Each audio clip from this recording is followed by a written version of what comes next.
education is a fundamental human right that should be available to all citizens, irrespective of age, sex, and nationality.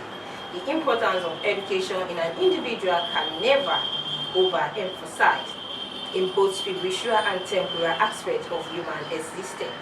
Education is very paramount. It is the light that shows way by removing darkness of ignorance. Many girls today do not have adequate education past a certain age, where a girl of 12 to 14-year-old, the elder of the community feels she is right for marriage, and their word are classed as a law. So what is our word? Words. When the elder of the community have spoken, a girl who is giving out in marriage at a very tender age is placed at a very high risk. She is not even mature enough to be a mother without any skill, information, and confidence that might lead to her to be a better mother and a wife in society.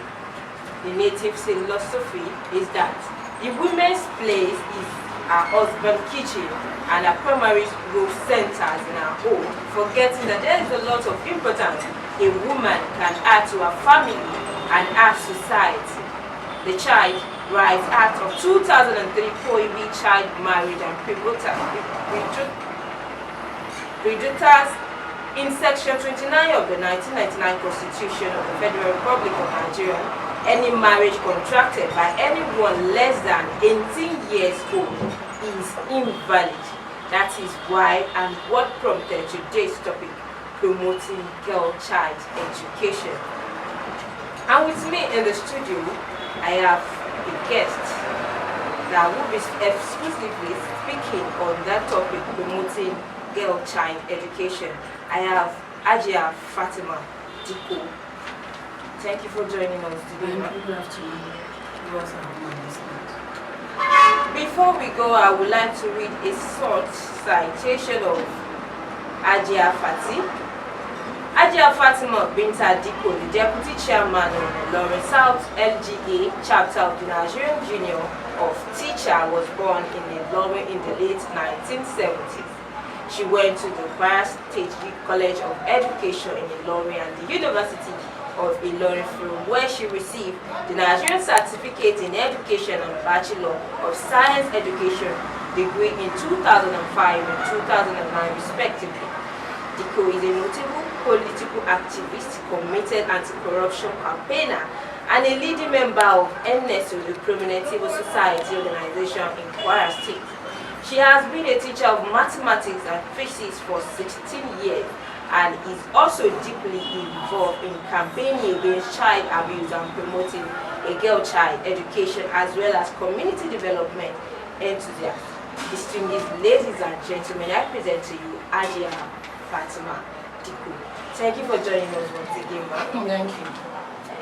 Today on our program, Women Hour of Just Events Online, this is a program where we basically discuss issues related to women's society. Yes. And today what prompted today's topic is the issue of girl-child education in our society. And we are going to talk about ways in promoting girl-child education. Ma'am, my first question is, what do you even understand? When we say girl-child education, what does that even connote to you? Thank you, madam. When we hear girl-child education, the first thing that comes to our mind is educating our girl child, giving them what they need to know in the society in order to be able to stand on their own, empowering them, letting them know how they will be useful for themselves, that you cannot only be in the kitchen, you should be useful to the society.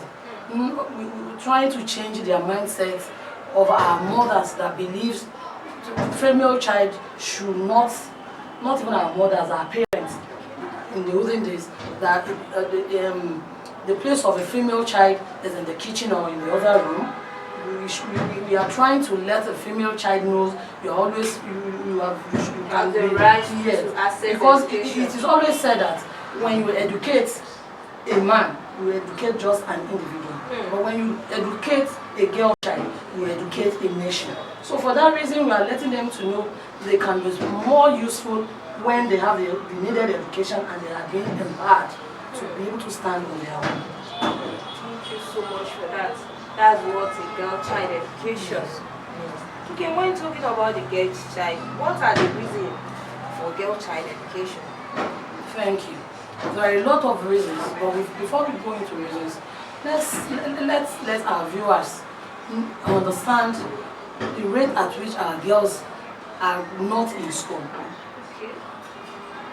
129 million girl child are out of school. Really? Yes, that's the world. In the world. Yes, the world statistic. 32 million from the primary school, 37 million are out of school at the middle secondary, that is just 1 to 3, and at the upper, which is even the worst, is about 67 million over the world. Now let's come back to our country. The country realizes that education is a fundamental right of everybody, and that's why there is a signatory convention that protection of human rights of a child is compulsory. That every child counts. Every child must go to school, irrespective of being a boy, girl, or whatever you are. So in 2004, the nation and the country enacted a law, universal basic law, that says education should be free. And that year too, it was fast-tracked so that they could attain a reasonable goal of enrolling a lot of students in school, and they really got it then. About 87% were enrolled, and we found out just about 16% were not in school. That is from the age of 6 to 11 years. But when we are talking of universal education goals, we mean education should be compulsory and free from the first 9 years. That is from 6 to 11 years, then from 11 years to 14 years. That is from primary 1 to primary 6, and from GS1 to GS3. Should be free and compulsory for everyone. But there is a serious disparity in geographical and gender differences in the southern and the northern part of the country. Yes. In the southwest, when you say girls being enrolled to the tune of 88%, in some areas in the north, you see them just about 45-50, and at times it is so worse that when you see about 88 in the southwest, in the northwest you'll be seeing 24 girls being enrolled. So there are a lot of gap in this. And what are those factors causing it? Our parents do not value education. Low value is being attached to education system of a girl or years. Poverty. But that's when people talk of poverty. Me, I do not want to believe poverty should be a cause. We will talk about that when we get there. Then another reason is giving them accessible to school. Schools are always very far. Girls tend to drop out of school when the school they have to go is very far as a result of being harassed and all this. The security challenge we have too now. Then the inadequate facilities in our schools is also a factor that do not allow girls to school. We have early marriage too, unwanted pregnancy, and lots more. So these are the reasons why the low enrollment of girl child in school. And as these backdrops are always like that, because every year you see there are always backdrops in the enrollment of school, because by the time they finish GS3, you see them dropping, and majority will not even further to SS1 and all this. So it is a serious problem that needs serious tackling. The federal government are really doing their best, yes, because they collaborate with the developed partners like UNESCO, philanthropists, individuals, NGOs, COs, CSOs come around to do all these things in collaborating with the state government so that girl child are being promoted. I will have said it today. If the books I have read and online things I have browsed, I will have said when it is improving. But because I am on a need assessment, the need assessment go All to right. that, ma, before we go to Thank that, you. before we go to that, ma, I want you to give exclusive reason why a girl child must be educated. Exclusive reason why she must have access to education. But when we're talking about education, the education in this regard, like, it extends beyond the forward class. It extends beyond it. It extends beyond it.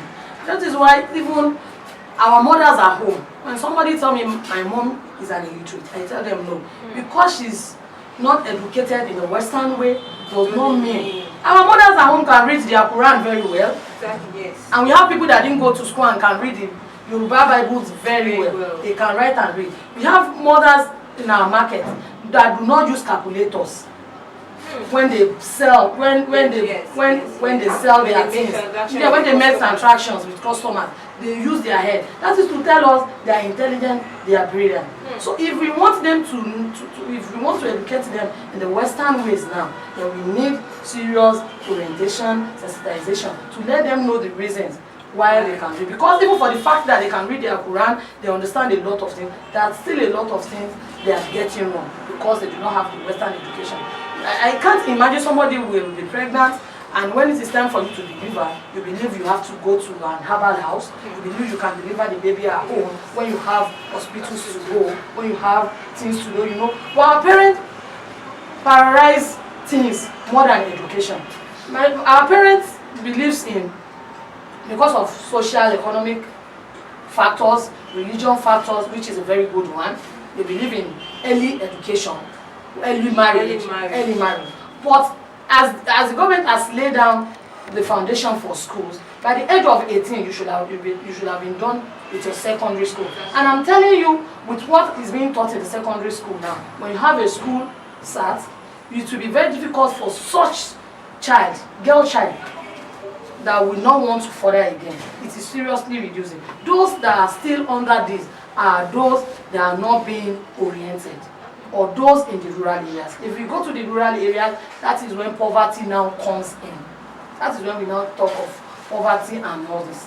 But the truth is, we need to educate a girl child, that, like we've been saying, is when you educate a girl child, you educate a nation. When you educate a girl child, you reduce mortality rate, you reduce maternal rate, you reduce early marriage, and they will be empowered. And when they are empowered, they know what is right for them, they know what to do. It is not, in those days when we have our indigenous education, what are they taught then? They are being taught how to take care of their child, how to take care of your home, how to wash, how to cook, and all this. So that when they get to their husband's house, they become a good ambassador of the family. So that is what we are still saying. If we are still giving them the, what is it called?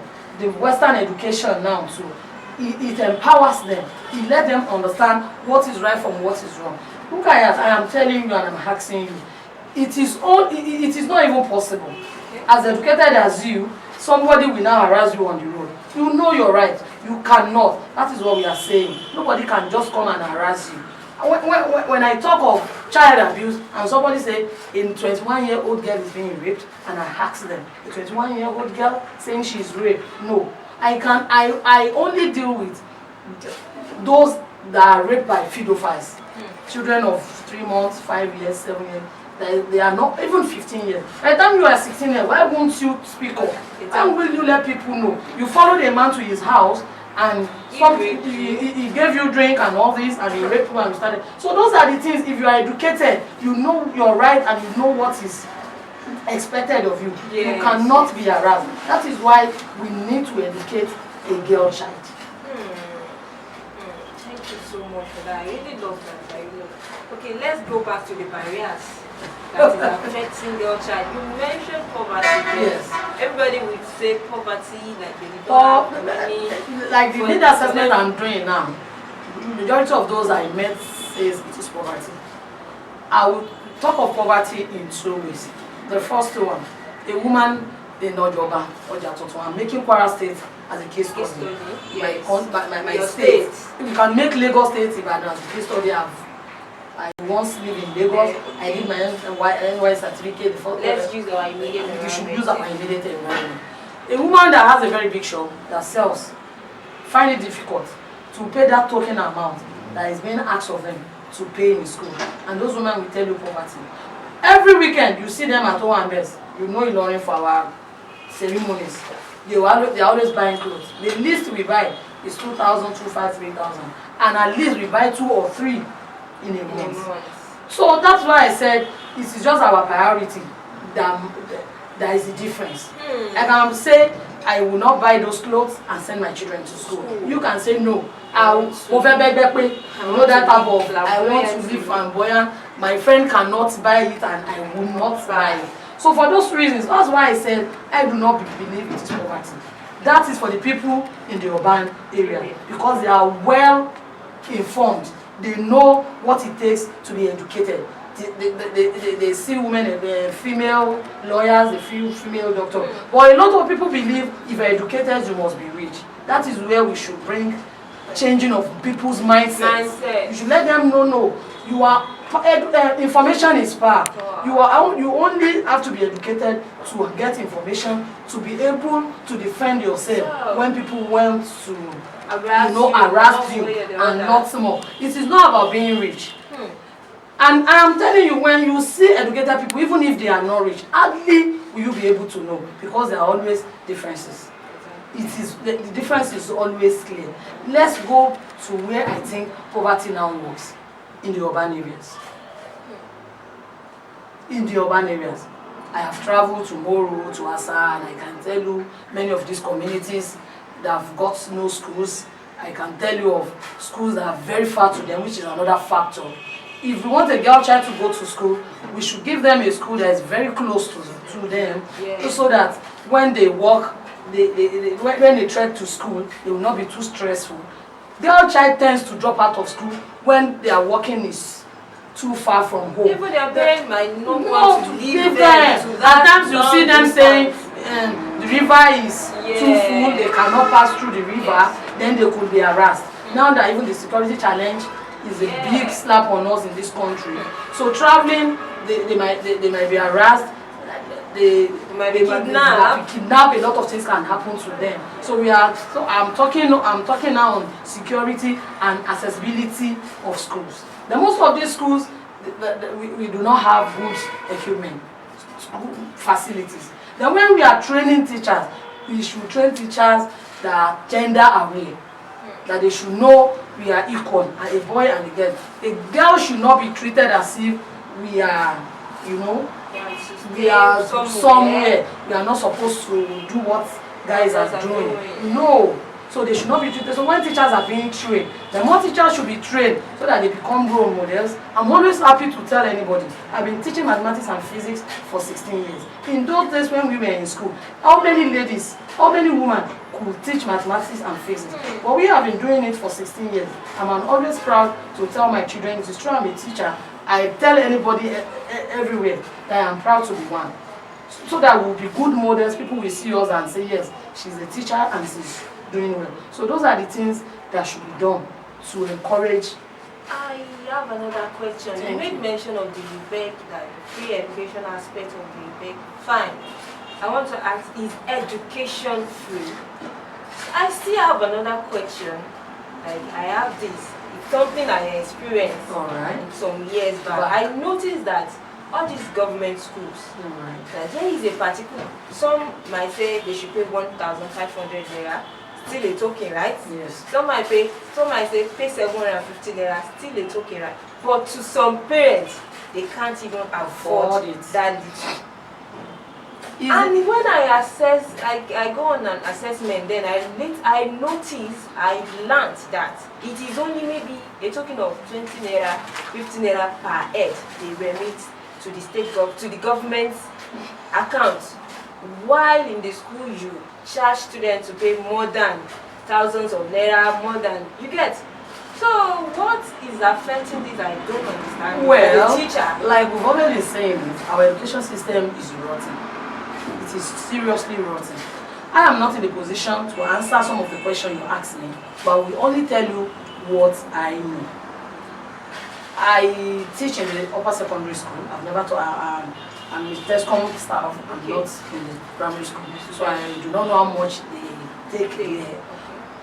But most times, they tell us education is free and compulsory. Yes, every child counts, and I always love that notation. Every child counts, and every child should count. But education free? I'm always surprised, and it saddens my heart when those who were privileged to have free education in those days, even to their meals. I remember somebody was telling me that even when he was at the University of Ibadan, they have tickets for their meals. Even at this Kwara Poly here, those that went to Kwara Poly in the 70s or early 80s, they have free meals, or they pay very little token to get very good food. So it's a pity those that enjoy it are the ones telling us that education cannot be free. Now, I wouldn't know if it is the fault of the government, or the of the civil servant, or the parent, or the teachers. We will leave the audience and listeners at home to judge that. The government will tell us education is free. Then they will now come under what we call PTA, Parents Teachers Association, and they will ask students to pay some token amounts. So when they pay this, I wouldn't know how much they remit. I wouldn't know if they remit at all or they do not remit. Since I'm not on the management level, I'm still a teacher. And they always tell us, wait for your time. So I am waiting for my time. I don't want to know. But all I know is, I am very sure that state government does not give them running costs in schools. Definitely, maybe this money are what they use. At times we have blown roof in our schools, and you might write letter to the state government for 2-3 years, they might not answer. So definitely they use the money to do it. If I have cases where I won't just mention schools. It battles me a lot. Yes. Like, why would teachers, in most of these schools, teachers do not have chairs and table to sit down. Let anybody quote me anywhere. We have lot of schools that do not have chairs and tables. The principals have to provide it, and they use this money in doing it. Chalks are not provided in school. Even in the modern days, I'm even ashamed to say it on head that we still use chalk in our classrooms. Do you get what I'm saying? When they can just get us whiteboard and markers. So these are what they use. And majority of these parents might not be able to afford it. But this is when I come in. When my students tell me because of poverty they cannot go to school, because their parents cannot pay them, I told them, when we were like you, majority of us too sent ourselves to school. There are weekends there. You can serve. Go to parties and serve drinks. Go to parties and follow chefs there. They'll give you 1,000, 2,000. Keep it. As far as your parents are able to give you food, even if they cannot give you food. When they come to me, mommy, I don't have money to go to school. I said, no, this money is too small for you to tell us you cannot. There are media jobs, there are things you can do. You only set a goal for yourself, and you won't derail for that. Laziness comes in. Most young girls. The need assessment I went today, I was at Ojoba at Ipata yesterday, at Go Market yesterday, and I was at Ipata this morning. And those are the things I found out. Majority of them, laziness. All they want is to wear good clothes and to do fine boys, fine girls around. I don't want to talk of boys today, talking of girls. Because those that are the carriers in our major markets in Ilorin are women. And when you get there, you find out they're 17 years sitting, I don't have money. I told them, but you are doing this. Why not just come and do it after you're closing out on Friday or even on Saturday or Sunday? You create time for yourself to read. When you are in school, you have 8 o'clock to 2 o'clock. You can read between 2 o'clock to 4 o'clock. Then you go home, you do things for your mommy. There are other things that parents makes life difficult for girl child. We are always the one to wash plates. We are always the one to go and sell. We are always the one to do all this house work. You understand it? So for that, if a girl child is being eased of all this, it will go a long way in helping her to face her studies. But it will not be too much. The body is always too much on them.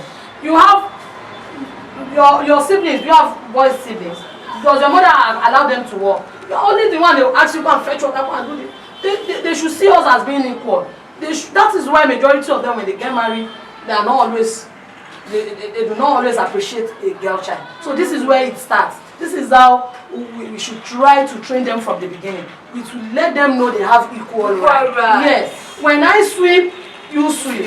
When I fetch water, you fetch water as well. When children are being trained like that, it makes them love a woman. It makes them know the values of the woman. The woman should be treated as a queen, not that you should not as a slave at all. We are not slaves. We should be companions. So this will go a long way in promoting girl child education. Another thing that I think this girl child education, like some people that did not have better access to it, is causes this teen pregnancy among people of young ladies of maybe 14, 15, not even up to 18. Yes. Even those are the problems we have. There was a time I was in a school. I just started as a teacher. I have the principal, I want to mention her name too. She's a very good woman. There was an assessment then too, and we found out those that are always pregnant are always the brilliant students.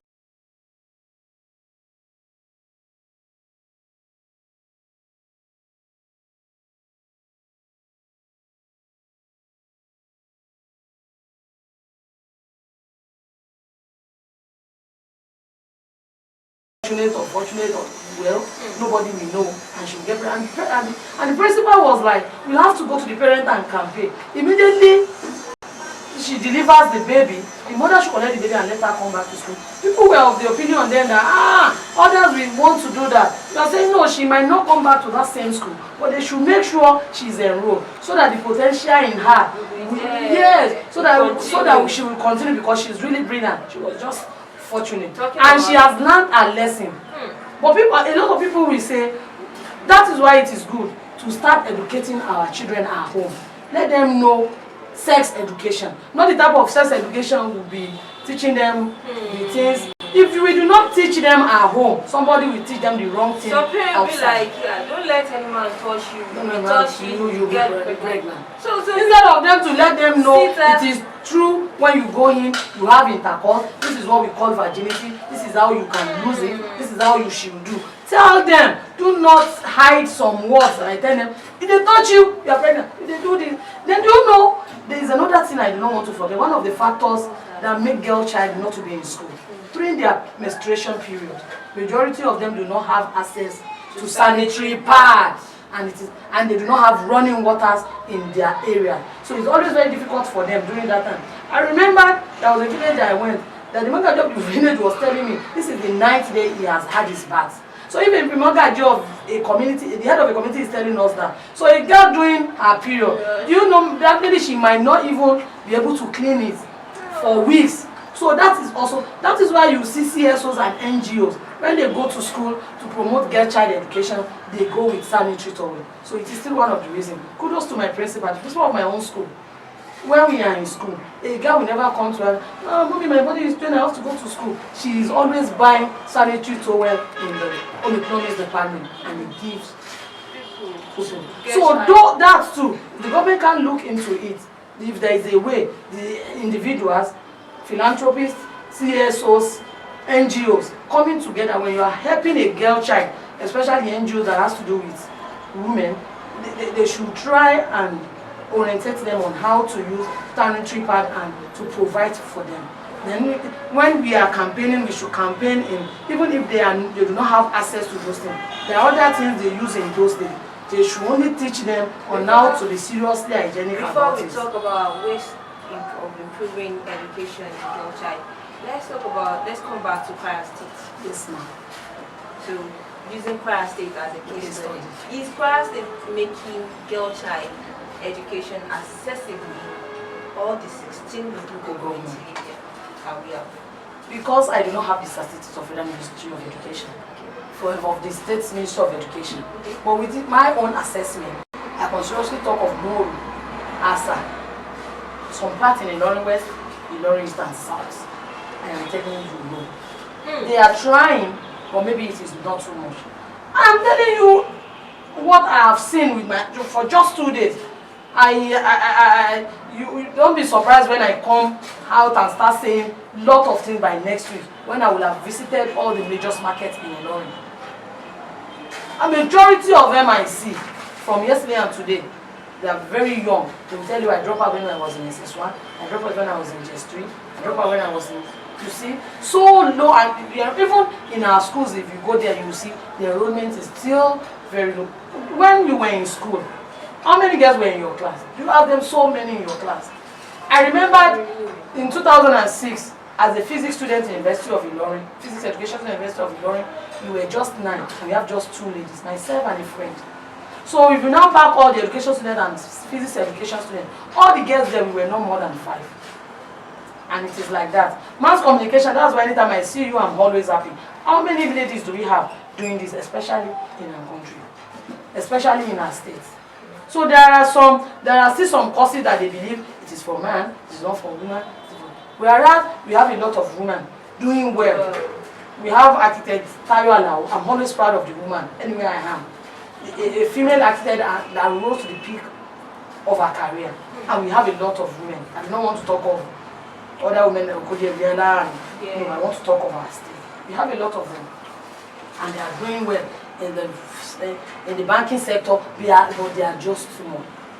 And that is one of the reasons I always love to talk about the state government now. It has never happened in the history of Nigeria, not even in the history of Kwara State, when you have large percent of women coming on board as commissioners. Wow. That is really commendable. So I'm using this time to appeal to him to please bring more knowledgeable women, substantial women on board too. At least they've splitted the ministries now. So wouldn't mind if she uses. They are. We are still saying we still have more out there. That you should still bring more female for us. So let's come back to the question again. Thank you. The rates, when we're talking about is Kwara State making education accessible for students? They are trying their best. That's what I'm saying. But I think their best is not. You mentioned good like enough. there's some students like we ask them that why they drop out. Say like maybe for maybe money, maybe the distance, like the place the school is somehow far from where they are staying. So is it like that in those Moro you mentioned it is like that. It is seriously like that. Talking you see them trekking 5-10 kilometers like before they could access a the community school. For instance now, maybe in Asali government, like how many schools are there? The community, let me say the community, meaning community. If I had known you asked this question, I would have come with my data. In Moro, I have a community. We have about 17 communities that cannot access school. We have another place. The last time I went to Asa, I have 21 communities that could not access schools. 21 communities. I have the names.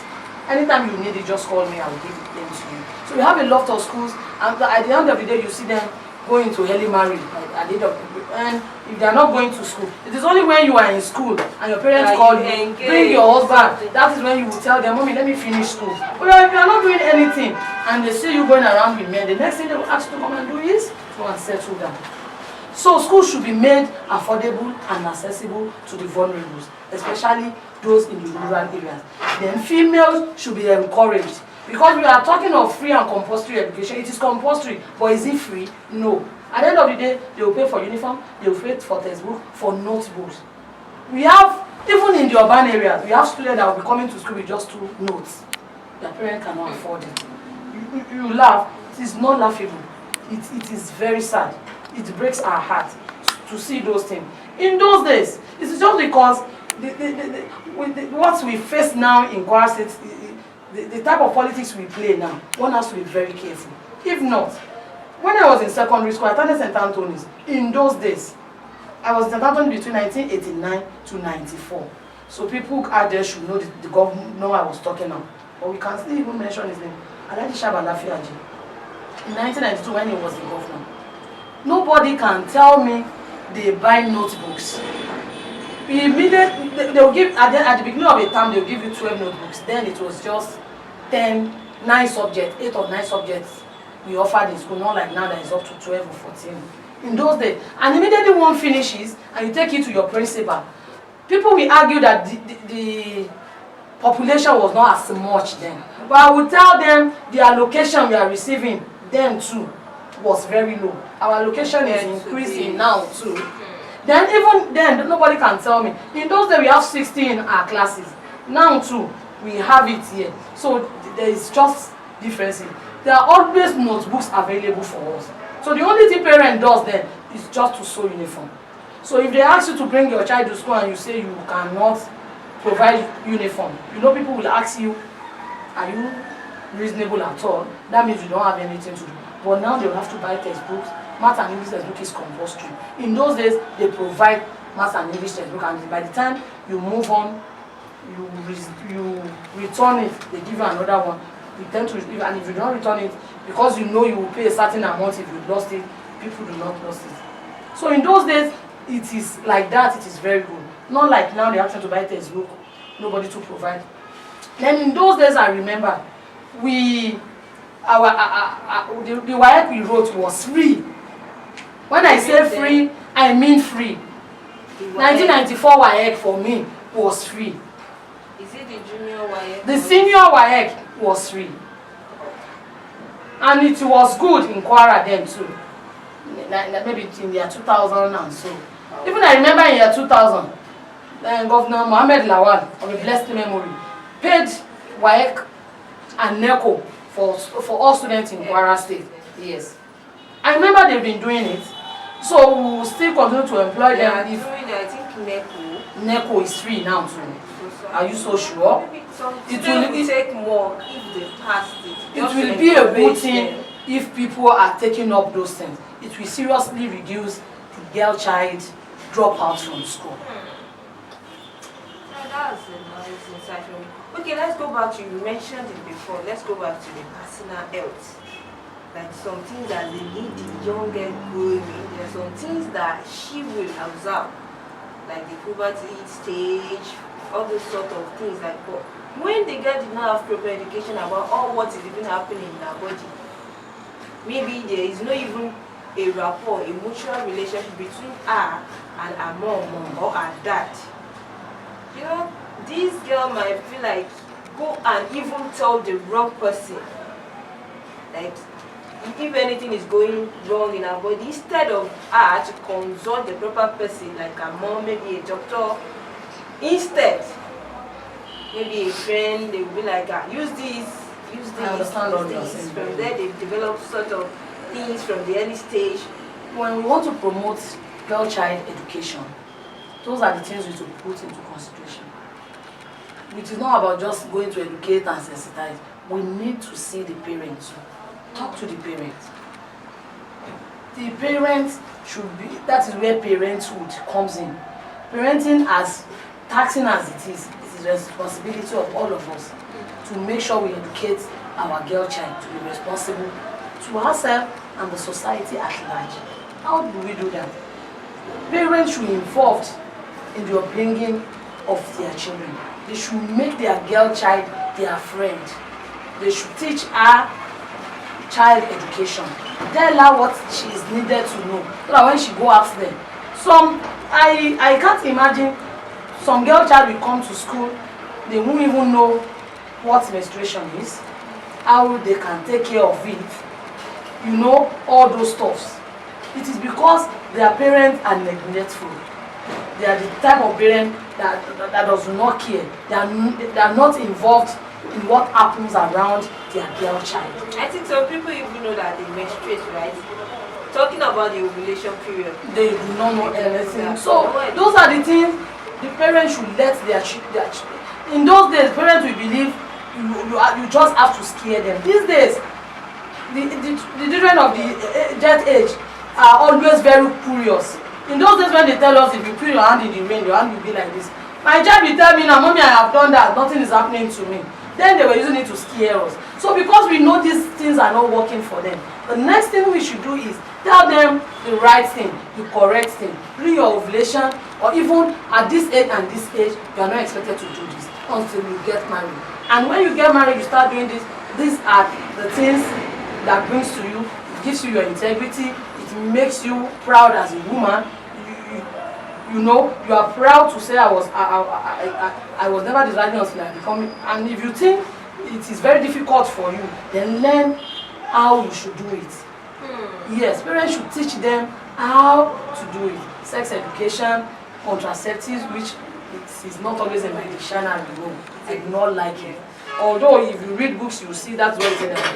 Contraceptives should be made accessible to young ladies so that to prevent unwanted pregnancy. But instead of preventing unwanted pregnancy, why do we not campaign against what we bring about unwanted pregnancy? We teach them they should speak up when you are being harassed, when you are being raped, and all this. We let them know at this time and this time you are not ripe to do this, this is the time you are ripe to do this. And by the time we teach them all this, and it starts from the parents. A lot of parents will just leave their word for teachers. Whereas teachers cannot do anything. Your word will always be with the teacher between 8 o'clock and 2 o'clock. During the weekends, they are home with you. So parents need time with their words so that they will be able to teach them, to let them know what they need to be good ambassadors of their home. Thank you. So again, another thing I want us to, there are some parents I want you to go into, they expose their child, not even girl child, even the male child too. They expose them to any okay on the street that they will force them like, if you don't sell this thing, please don't come. Some child, maybe they didn't sell, and someone aged, and then we feel like, come now, let me give you money and I will get all these things. Yes, those are one of the reasons of dropout of females, girl child in schools. Their parents will be telling them,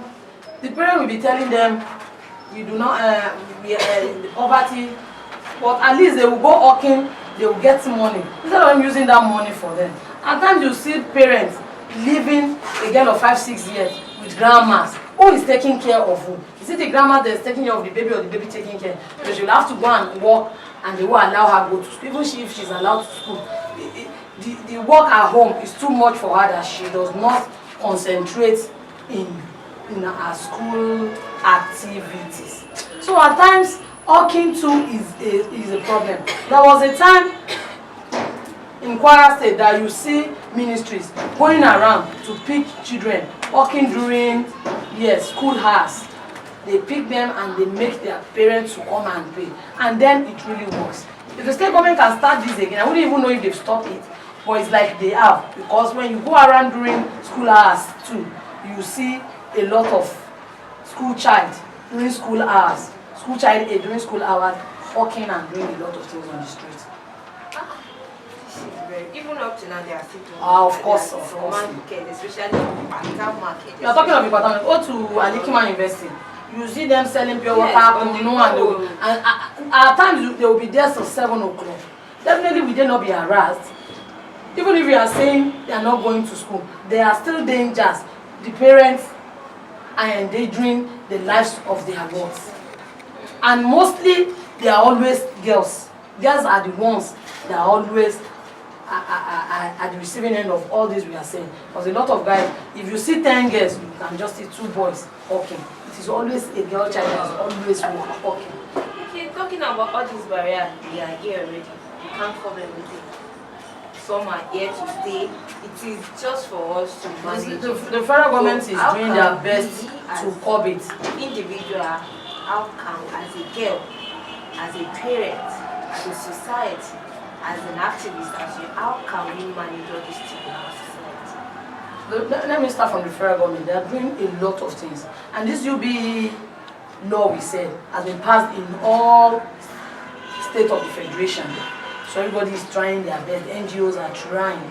And they are trying so that the goal of Millennium Development Goal is being achieved. The second and the third one, which is empowering free and compulsory education and empowering a woman. There are a lot of things. Health is also there, maternity rate and all this. But the important thing is educating a child, a girl child, and empowering a woman. But they know they cannot do it. That was why they brought in the SDG, Sustainable Development Goals. This one is saying, you know, we said one of the problems of all these things we are saying is poverty. So if MDG is trying to eradicate it to half, because MDG is just for developing country, but SDGs is for poor country, rich country, developing, underdeveloped, and all this, coming together to eradicate total poverty. So the first thing to do is, if poverty is being eradicated, but we all know it cannot be, but at least it can be reduced to the minimum. Yes, it's very, very the barest minimum. It can be reduced if they want to do it, and know they have the ways of doing it. Empowering women. While I was doing my assessment and I saw some women and I asked them, why is it that you carry loads and you run around? And she said, well, it's because of poverty. I said, no, it's not poverty. What type of work were you doing? You see some of them telling you, I was a tailor. So where is your machine? I sold it when I was hungry. That is laziness. You only want money to sustain you every day. You are not planning of future. If you are planning ahead, don't be coming to do this. If it were to be old women that I know they cannot sew, they cannot sell, it is still even advisable. But even if you give these women money to empower them, we love ceremonies.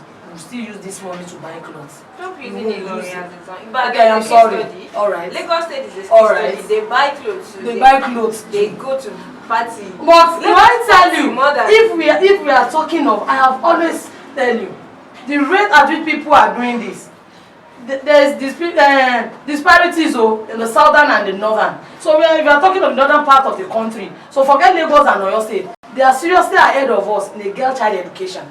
I am telling you, even if we now bring Kwara as a case study, in Kwara, we have Kwara South, Kwara North. Are you telling me the rate of dropout in Kwara South and Kwara North will be the same thing? No, thank you. Since I've been talking, I've not mentioned any town in the Kwara South. I've only been saying Moro, Asa. And Asa is still part of Kwara Central, which we are in the north. So those are the places it is seriously affected that need to be worked on. That we need serious implementation, serious awareness. I think they need let people know. They need it, but not as much as we need it here. You see, those in the Kwara South, majority of them after their secondary school, hardly will you go to the Kwara South and see somebody without a school certificate. Even those in Lagos, they will bring their words back here. Maybe probably they know the words more than. That is what we are saying. It's not the issue of the government. It is not. That's what I'm saying. It is not the issue of the government, the society. Well, at times the government will have very good laws, but the implementation will always be poor. When people are, you are supposed to take your child to school and he's being hawking during school hours. Arrest that type of parent. Prosecute them. You are prosecuting them because of their child. So next time, they are no more doing that. They are no more doing that. So if they start doing that and you pay or they teach you a lesson, there are things that people will not want them to be seen doing. Let them clean our gutters. Let them sweep the streets or for Joba to a place for 2 weeks for not letting your girl child be in school. I'm telling you, there are things that will reduce it. How will you ask me to come and sweep because of my daughter? And it's a law that we all agree on. That if you do this, there will be awareness when this type of law is passed.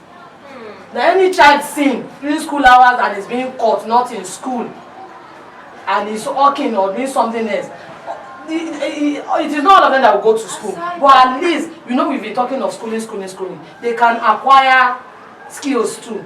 Tailoring, hairdressing, catering, and all that. But if they are not doing anything, they should be arrested and prosecuted. During my secondary school, that was a government secondary school, okay? That was JS 1 to 3. I can remember there's a time that from ministry, right from Ilorin here to Asa, there, they will come, any student during the school hour, there are some students that they will not go to class. They will be somewhere in the bush, maybe in the town. So this time they will just came, the car will just come. They will start picking them. I think that time this reduced that most students, the fear is in them, like let us be in the class. Instead, I think if they can, that's what I'm saying. In the urban, some parents that they will send their children to school, yet the girl or the boy will not be in class. Yes, now. Because most parents will just leave them. When they get home, they won't ask them what they were being taught. We have what we call open days. That is when parents will come and see the assessment of what their children have been doing. When we call it is always the last Wednesday when we are going for midterm break. Thursday, Friday there will be midterm break. So that Wednesdays, teacher will still go to class, but it will be open day. Class teachers will be on their seat, and parents will come and ask, how has my board been doing? Has they been coming to school? By the end of the day, we found out most of our parents will not come. So at times when we now detect those type of students, I would call the parent. Even some parents will be saying, no, my parents don't come to school, and they'll be arguing with teachers. So majority of it lies with the parents. Thank you. You've talked so much. Yes. Thank you so much for what you already, all those things that you said. It's very, very educative and very, very accessible. And let's to wrap this up. We're about to wrap this up. When we talk about, we need to talk about the ways. As you said, all these things, poverty aspect is here to stay. It can be managed. It can be managed, very, very. Can manage it. Ways in promoting girl-child education. I want you to talk about exclusive orientation. I want you to just Ways to promote girl-child education. The only way we can promote girl-child education, it is already on ground, free and compulsory education. Free and compulsory education. And when we talk of free education, for a girl child, underlined, a girl child, the free education should come with free notebooks and textbooks. Everything should be free. not only for a girl child in this regard. We are talking of girl child. Boy. Let another man comes there and tell us of a boy. The girl child is our priority here today. Exactly. So a girl child, even if it is just the uniform, although majority of NGOs are coming up, but how many can they do? So that should be the number one. The second thing, accessibility and nearest to where they are living. Schools should be near to where they are living. And they should make life easy for them. Too much housework, they should please reduce it for a female child.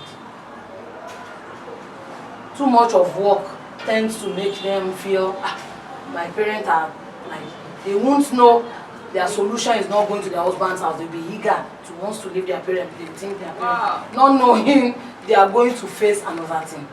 Then from the beginning of their life, they should let them know what sex education is, why it is important to go to school, why they should empower them.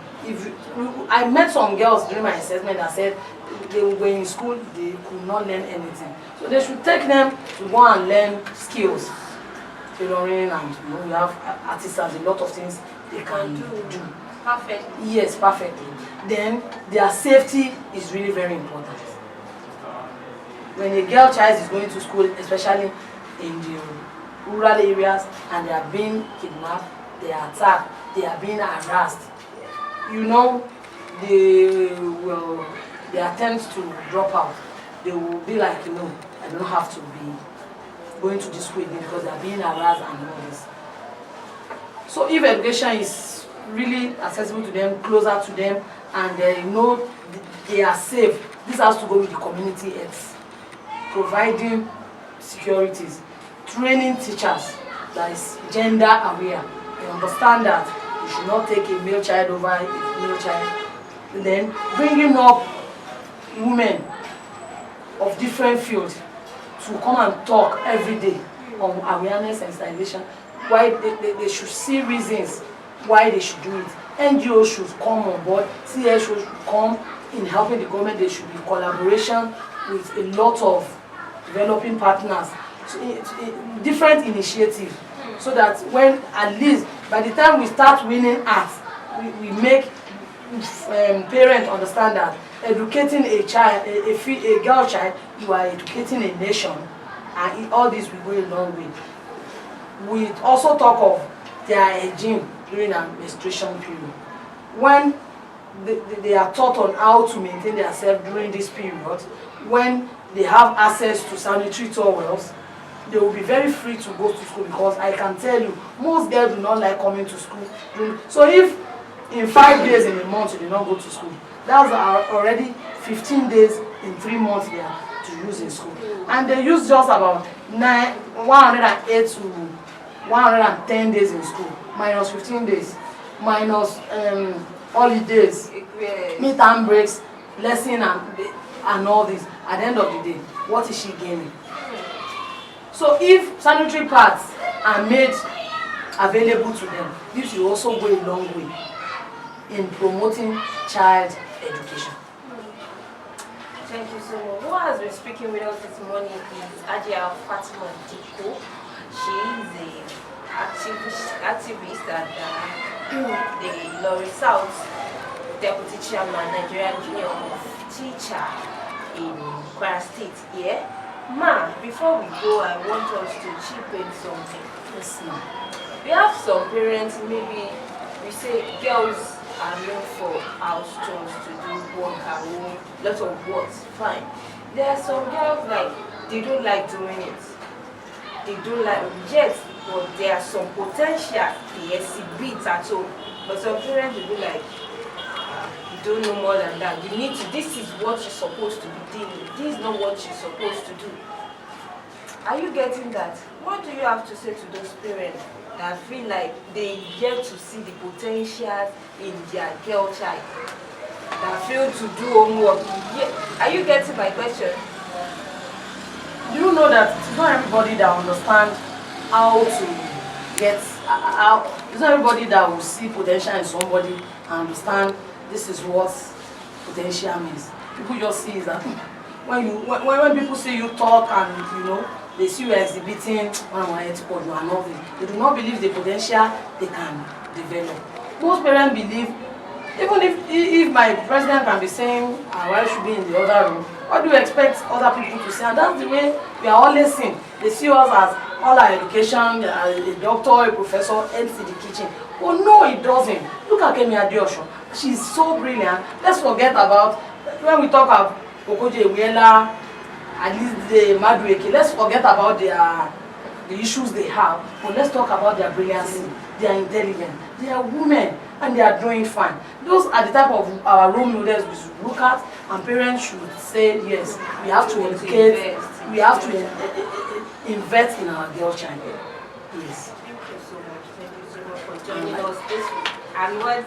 Yes, I will say something about you. You are here, you are from Ilorin, you are hardworking, you are brilliant, and so I know you will have a lot of people that will say, this woman is my role model. And that is what we are always looking forward to. Thank you so much for that compliment. I really love that. We are about to do the topic today.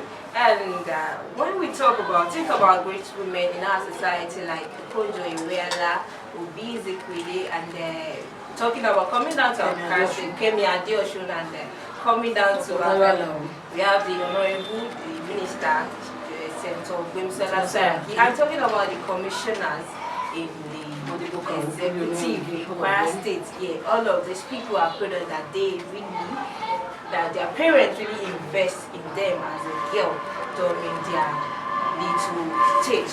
Join us on our program join us again next week for another edition of this. I'm your host, Okoya.